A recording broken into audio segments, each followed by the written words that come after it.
Bonjour et bienvenue dans Dribblo, la solution dédiée au club de football.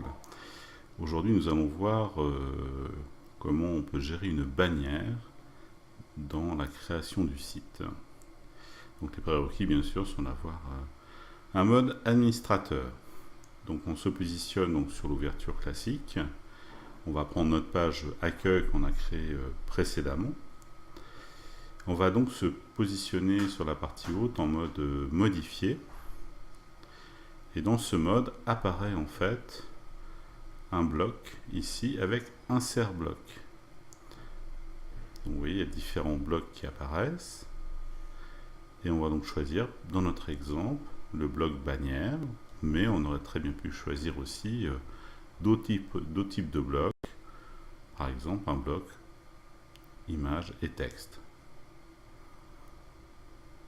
Une fois que ces blocs sont générés, on va pouvoir les modifier.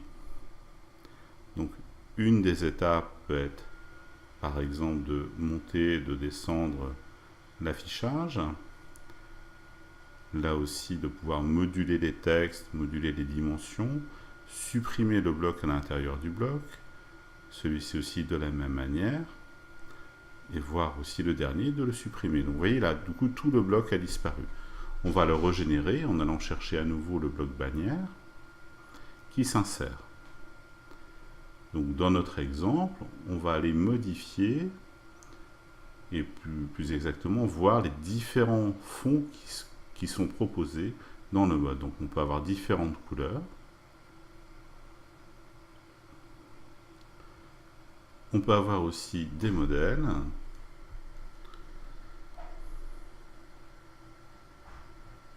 Et donc avoir aussi un affichage d'images qu'on va aller prendre sur l'ordinateur pour créer une image de fond. Bien sûr, la dimension d'image est importante. Si on prend une image comme celle-ci assez carrée, évidemment, la dimension de la bannière sera à remettre en perspective par rapport à cette dimension. Donc là aussi, jouer avec les curseurs. Donc, vous voyez, on va redescendre les éléments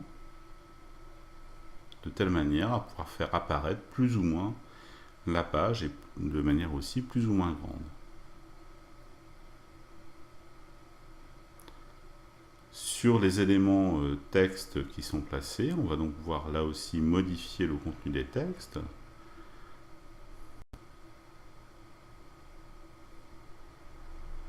Enlever certains boutons.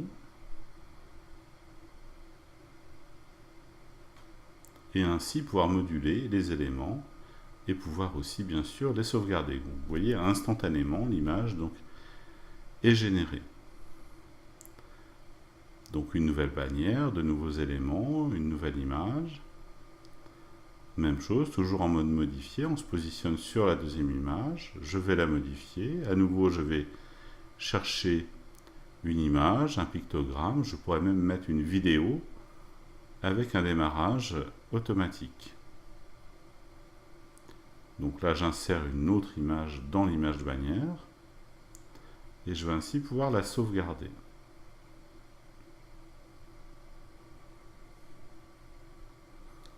Il est intéressant à partir de ce moment-là, lorsqu'on a à peu près bien défini sa bannière, de pouvoir passer en mode affichage au téléphone qui rendra mieux compte l'aspect général généré sur un téléphone. Donc voilà, on retrouve nos blocs. Donc vous voyez, on avait deux blocs latéraux, ils se mettent les uns derrière les autres. Et là, vous voyez, je repasse en mode bannière et on retrouve notre bannière. Merci de votre attention, à très bientôt sur Dribblo.